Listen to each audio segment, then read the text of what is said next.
y hoy te voy a hablar de la historia de los dispositivos de registro y de reproducción sonora. A mediados del siglo XIX comenzaron a hacerse las primeras pruebas de registro sonoro, y más precisamente en 1857, en Francia, un señor llamado Leon Scott inventó el fonoautógrafo, primer aparato capaz de transcribir las ondas de sonido a un medio visible. Este dispositivo captaba las ondas sonoras a través de una bocina, lo que hacía que una cuerda situada dentro del aparato vibrara y de ese modo se grababa el sonido sobre papel ahumado. Sí, re flash. El único inconveniente era que la grabación no se podía reproducir. Años más tarde, en 1877, apareció el estadounidense Thomas Edison. Este controversial inventor creó el fonógrafo. He aquí un audio grabado por aquella maravillosa máquina.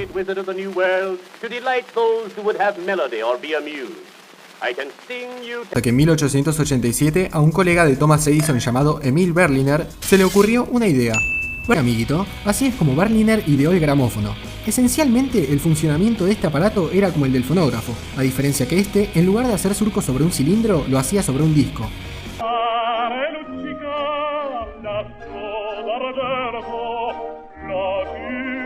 El gramófono fue el dispositivo por antonomasia durante banda de tiempo, pero hacia 1925, con la incorporación de la electricidad en el campo de la tecnología, aquel longevo aparato fue reemplazado por el tocadiscos. La tecnología que usaba este nuevo artefacto era muy parecida a la que se venía usando desde el origen de los tiempos. El tocadiscos estaba constituido por un plato giratorio en el que giraba el disco que se quería reproducir, un brazo fonocaptor que servía de soporte para la cápsula, y la cápsula, la cual era la encargada de transformar la energía mecánica producida por la púa al surcar el disco en energía eléctrica, la cual más tarde era traducida a vibraciones sonoras por los altavoces.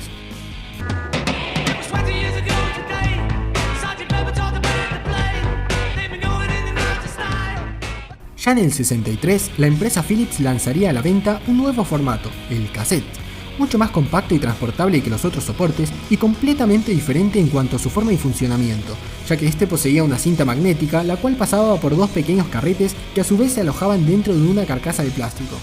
Estos cassettes también estaban grabados de los dos lados. Con el cassette aparecieron nuevos aparatos reproductores.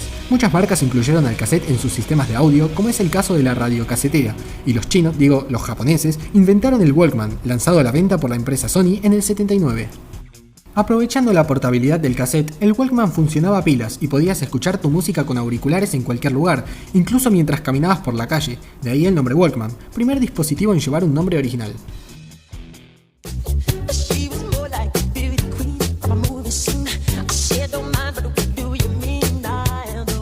Llegaron los 80s y con ellos volvió el disco, con los discos compactos o CDs para los amigos.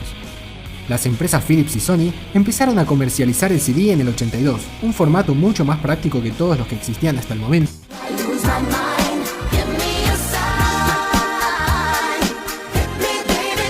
Brandenburg venía trabajando desde el 87 en un formato digital que permitiera almacenar la mayor cantidad de datos en el menor espacio posible, hasta que en 1995 patentó el MP3. Este invento supuso un cambio muy radical en la manera de escuchar música, ya que al ser un formato digital tan versátil, se podía compartir fácilmente a través de internet y transportarlo en un pequeño dispositivo de 2 GB.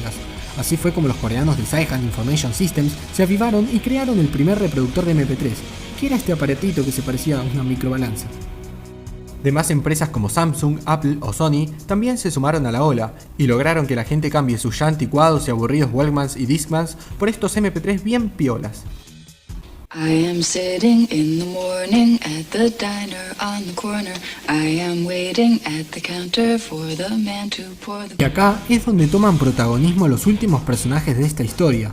Aprovechando la crisis y la incesante demanda de un público que nació para consumir, aparecieron Spotify, Deezer, Apple Music y demás plataformas que a cambio de un precio relativamente accesible ponen a tu disposición casi toda la música del mundo para que puedas escucharla en tu smartphone.